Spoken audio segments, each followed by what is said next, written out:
আসসালামু আলাইকুম বন্ধুরা, সকলে কেমন আছো গো? আশা করছি সকলেই ভালো আছো আর সুস্থও আছো।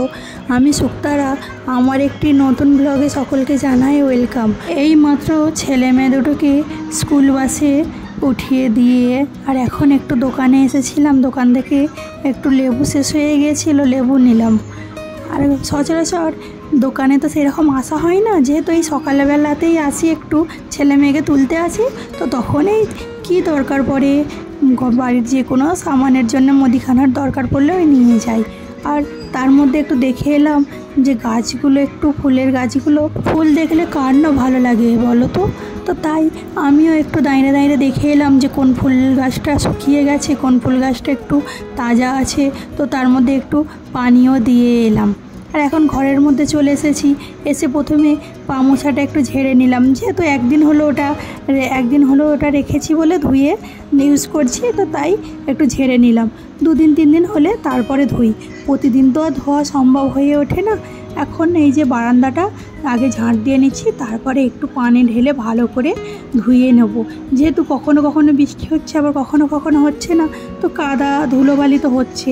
আর এমনিতেই প্রতিদিন সকালবেলা আগে পানি ঢেলে ভালো করে পরিষ্কার করে ধুয়ে নিই। বাচ্চাদের স্কুলে পাঠিয়ে দিয়ে ধোয়ার কারণ হচ্ছে যে ওরা থাকলে এদিক ওদিক দৌড়োদৌড়ি করে সকালবেলাতেই একটু ধুলো ময়লা হয়ে যাবে, কাদা হবে। আর ওরা স্কুলে চলে যাওয়ার পরে যদি ধুই তাহলে এটা পরিষ্কার থাকবে। আর সম্ভবত বলতে গেলে আমার সময় হয়ে ওঠে না গো। আমি তো একটু দেরিতেই ঘুম থেকে উঠি, দুটো বাচ্চাকে রেডি করতে হয়। যখন একটা বাচ্চাকে রেডি করতে হতো তখন তো তোমরা আমার ব্লগে দেখেইছো আগেতে, এবং ঘুরে আসলে তোমরা দেখতেও পাবে যে আমি সকালে ঘুম থেকে উঠে আগে আমি ভালো করে পরিষ্কার পরিচ্ছন্ন করে নিতাম, তারপরে বাচ্চাকে স্কুলে পাঠিয়ে দিতাম। একদিন যখন এই গ্রামের গৃহবধূ ছিলাম আমি, তখন সচরাচর এত কাজ আমি গুছিয়ে করতে পারতাম না। কিন্তু এখন দেখো, শহরে এসে শহরের মতো স্মার্টলি যেভাবে কাজগুলো ঝটফট করে করতে পারি, সব কিছু অভ্যাসে পরিণত হয়ে গেছে। ভিডিওটা ছাড়তে অনেকই লেট হয়ে গেল, কি করব বলো। আগে ছেলে মেয়েকে দেখাশোনা, তাদের কাজকর্মগুলো করা, তো একজন মা হলে যেইভাবে সব কিছু সংসারের কাজ করতে করতে আমার নিজেকে অনেক ত্যাগ স্বীকার করতে হয়। আচ্ছা, সংসার করাটা কি সত্যি খুব সহজ ব্যাপার? আমার তো মনে হয় না, একেবারেই না। তুমি যদি ত্যাগ স্বীকার করতে পারো, অক্লান্ত পরিশ্রম করতে পারো, তবেই তুমি সংসারে টিকে থাকতে পারবে। আর যদি না সংসারে স্যাক্রিফাইস করতে পারো, কোনোদিনও ওই সংসারে তুমি টিকে থাকতে পারবে না। তুমি দেখবে সংসার একটা এমনই জিনিস, কোনো কিছু কেউ আগে থেকে শিখে আসে না গো। করতে করতে অভিজ্ঞ হয়ে দক্ষ হয়ে যাই সংসারের কাজগুলোতে আমরা। একজন মধ্যবিত্ত বাড়ির বউ হয়ে আমাদের অনেক কিছু ভাবনা চিন্তা করে চলতে হয়, কাজকর্ম করতে হয়। ইচ্ছা করলেই সব কিছু করতে পারি না। এখানে যদি তুমি তোমার ইচ্ছাটা প্রকাশ করতে যাও, তাহলে হয়তো তুমি বাড়ির সঠিক বউ হয়ে উঠতে পারবে না। বাড়ির সঠিক বউ হয়ে উঠতে গেলে তোমাকে অনেক স্যাক্রিফাইস করে চলতে হয়, যেমনটা আমার ক্ষেত্রেও একই রকম। আচ্ছা, গল্প করতে অনেকটা পর্যায়ে চলে এসেছি। এই যে দেখতে পেলে সমস্ত কাজগুলো এখন গুছিয়ে পরিপাটি করে নিয়েছি, একজন সংসারের গৃহবধূ হয়ে, প্লাস একজন মাও বটে। এখন এই পর্যায়ে এসে দেখতে পেলে যে আমি এদিকে আমার জন্যে নিজেরও তো যত্ন নিতে হয়, সংসারের পাশাপাশি নিজেরও যত্ন যেভাবে আমি করি। এই যে তোমাদের উদ্দেশ্যে বলছি, যারা কোনো সংসারের কাজ করতে পারো না, তারা এইরকমভাবে ভিডিও দেখে দেখে সংসারের কাজগুলো মন দিয়ে দেখে শিখতে পারো। সংসারের সমস্ত কাজই করে নিয়েছি, এখন বেডরুমটা খালি ক্লিন করিনি। আগে রান্নাঘরটা তো ক্লিন করে নিলাম, ওইদিকে করে ভাতও বসিয়ে দিয়ে এসেছি, আমার ব্রাউন রাইসও বসিয়ে দিয়ে এসেছি। আর এখন এই যে এসেছি, দেখতে পাচ্ছ, এখন বিছানাটাকে একটু পরিষ্কার পরিচ্ছন্ন করে নেবো। বেডশিটটাও চেঞ্জ করে নিলাম, চেঞ্জ করে লাগিয়েও নিয়েছি। এখন রুমটাকে ক্লিনিং করে নেব। রুমটাকে ক্লিনিং করে রেখে দিলে এখন ছেলে মেয়ে তো নেই, আর কোনো ঝামেলাও নেই। তো একবার যদি এখন রুমটাকে পরিষ্কার পরিচ্ছন্ন করে রেখে দিই, তো ওরা তো আসবে সেই সন্ধ্যাবেলা, আর আমাকে রুমের মধ্যে আর ঢুকতেও হবে না। তো রান্নাঘরেই আমার সারাটা দিন কেটে যায়। তো এখন রুমের সমস্ত কাজ কমপ্লিট করে নিয়েছি, এখন রান্নাঘরে চলে আসলাম ব্রেকফাস্ট করব বলে। যেহেতু নিজের শরীরেরও একটু যত্ন নিতে হয়। কাজের পাশাপাশি নিজের শরীরের যদি না যত্ন নিই তাহলে এনার্জিটা কোথা থেকে আসবে কাজ করার জন্যে। ব্ল্যাক কফি করে নিচ্ছি, আর একটু চিকেন রান্না ছিল, তো তার মধ্যে কোনো তেল মশলা রাখিনি। ওই চিকেনটাকে একটু ঝুড়ি ঝুড়ি করে কেটে নিয়ে ওর মধ্যে একটু টক দই মিশিয়ে স্যান্ডউইচ করে নিয়েছিলাম। এই যে ছেলে মেয়েকে সকালে খাইয়েছিলাম, ওইগুলো রুমের মধ্যে ছিল, ওইগুলো নিয়ে যাওয়া হয়নি। তো প্রথমে ভাবলাম যে টাইম হয়ে যাচ্ছে, 10টা বাজে, আগে খাওয়া দাওয়া করে নিই।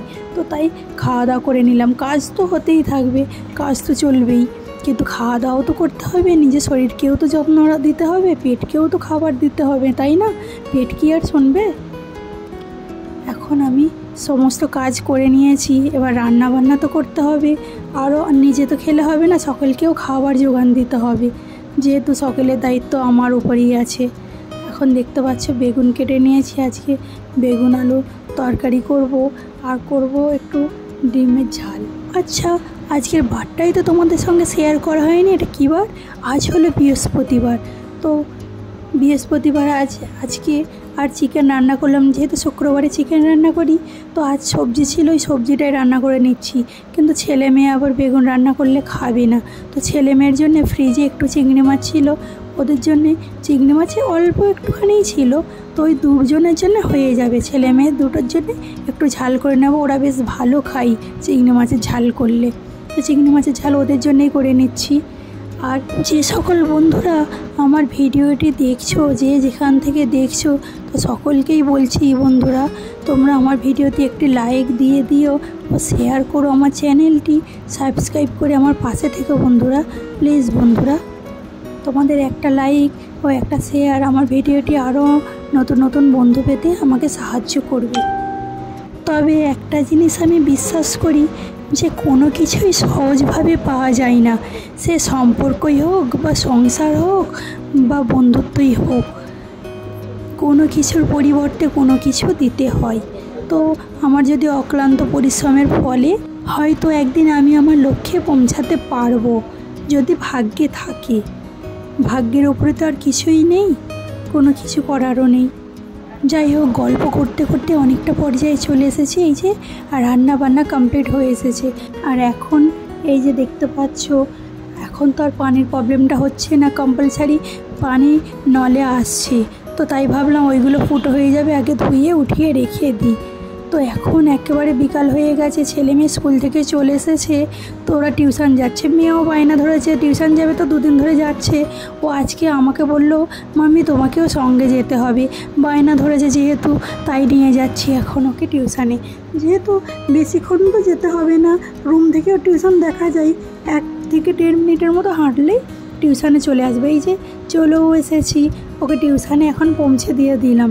পৌঁছে দিয়ে এখন একটু ঘুরে ঘুরে যাব রাস্তাগুলো, চলো তোমাদের দেখাই, তোমাদের তো কোনোদিনও দেখানো হয়নি আমার পাড়ার রাস্তাগুলো, তাই পাড়ার রাস্তাগুলো দেখাবো। এই যে দেখতে পাচ্ছ, এটা হলো পার্ক, আমাদেরই পাড়ার পার্ক। তো এই পার্কে প্রতিদিন সকাল হলে আগে আসতাম, কিন্তু এখন একেবারে মেয়ে যেই থেকে হয়েছে সেই দিকে সময় পাই না গো। যখন ছেলে একা ছিল, শামীম ছিল, তখন আমি প্রতিদিনই প্রায় আসতাম, একটু হাঁটাচলা করতাম বান্ধবীদের সঙ্গে, কিন্তু এখন আসার সময় পাইনি। এই যে দেখতে পাচ্ছ কত সুন্দর সুন্দর সবুজ সবুজ যে গাছপালা, তো দেখলে মন বেশ ভালো হয়ে যায়, আসলে মনে এক অদ্ভুত শান্তি লাগে। এখন এই বিল্ডিংটা দেখতে পাচ্ছ, তো ওটা একটা লেডিস হস্টেল ছিল, ওটা ভেঙে দিয়েছে। আর এই যে একটু করে হেঁটে হেঁটে যাচ্ছি, আর এখানে হায়দ্রাবাদের প্রত্যেকটা রুমের বাইরে কিছু থাক নাই থাক একটা করে নিম গাছ আর একটা করে আম গাছ ঠিক থাকবেই। তো সব রুমে না থাকলেও প্রত্যেকটা বিল্ডিংয়ে থাকে। এই যে দেখতে পাচ্ছ, এটা হলো একটা হসপিটাল, রিহ্যাব হসপিটাল। তো এখন আমি গল্প করতে করতে তোমাদের সঙ্গে এই যে চলে এসেছি বাড়িতে এসে এগুলো শুকোতে দিয়েছিলাম। দেখা, এদিকে দেখো মেয়ে কত খেলনা ছড়িয়ে ছিটিয়ে রেখে দিয়েছে। তো চলো, একটু খিদে পাচ্ছিল, এখন ভাবছিলাম একটু চটপটা কিছু ঝাল ঝাল খেতে হবে, তাই একটু মুড়ি চাট করে নিলাম। মুড়ি চাট করে এটাই আগে খেয়ে নেবো। তো আর একটু সাথে নিচ্ছি গ্রিন টি। গ্রিন টিটা কীভাবে বানাই চলো আজকে তোমাদের সঙ্গে একটু শেয়ার করি। এই যে দেখতে পাচ্ছ দুটো তেজপাতা দিয়ে দিলাম, যেহেতু আমার ইউরিক অ্যাসিড বাড়া তাই তেজপাতা দিয়ে দিলাম, একটু গোলমরিচ দিয়ে দিলাম। তো দিয়ে ওটা ভালো করে একটু ফুটিয়ে নিয়ে আর গ্রিন টি দিয়ে একটু নাড়াচাড়া করলেই 1 মিনিটের মতো গ্রিন টি রেডি হয়ে যাবে। আর ওর মধ্যে একটু লেবুর রস দিয়ে। আচ্ছা চলো আজ তবে যাই, দেখা হবে পরে একটি নতুন ভিডিওর সাথে। আল্লাহ হাফেজ।